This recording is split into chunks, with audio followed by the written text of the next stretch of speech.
কোরবানি যত বেশি হবে তত আমাদের সব দিক থেকে লাভ।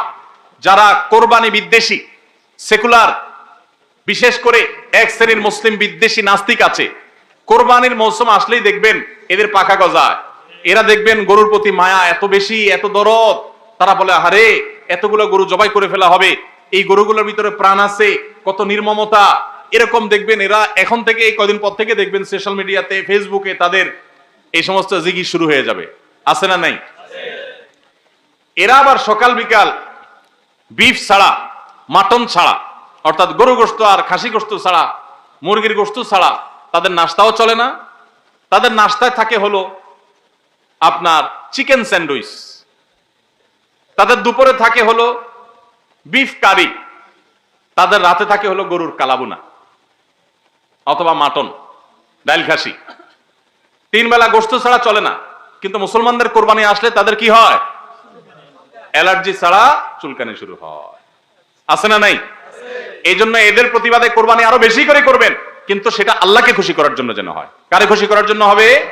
আল্লাহকে খুশি করার জন্য। ভাইরা আমার, কোরবানি যত বেশি হবে আমাদের যেরকম সওয়াব হবে, আমাদের দেশের অর্থনীতিতে অনেক বেশি কল্যাণ বয়ে আনবে এই কোরবানি। কিভাবে সেটা?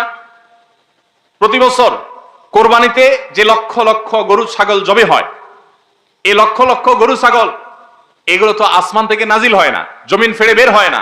এক সময় ইন্ডিয়ান গরুর উপরে আমাদের দেশ নির্ভর ছিল।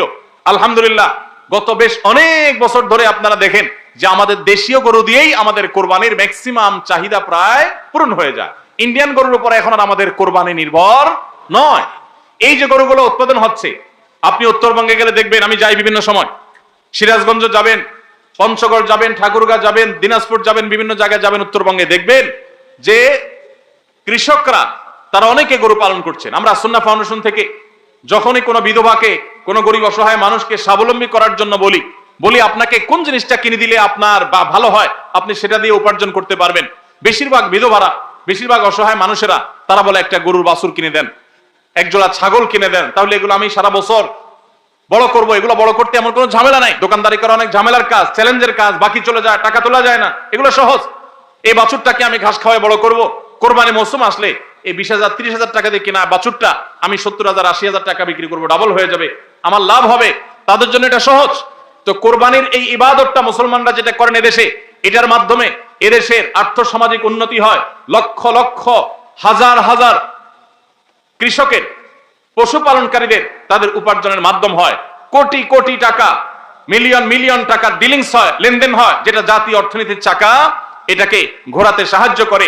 কোরবানির এই ইবাদত এটা আমাদের অনেক গরিব অভাবী মানুষের পুষ্টির যোগান দেয়। আপনারা জানেন অনেক গরিব মানুষ আছেন কোরবানির মৌসুমে মন ভরে একটু গোশত খাইতে পারেন, সারা বছর গোশতের দাম এত বেশি, তো বেচারারা কিনে খেতে পারেন না।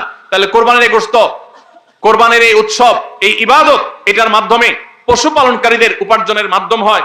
সারা বছর যারা অপেক্ষা করে কোরবানির সময় পশু জবাই করে, পশু বিক্রি করে আবার তারা পশুপালন করবে, এর মাধ্যমে তাদের আর্থিক যে অনটন আছে এটা দূর হয়, তাদের উপার্জনের মাধ্যম হয়।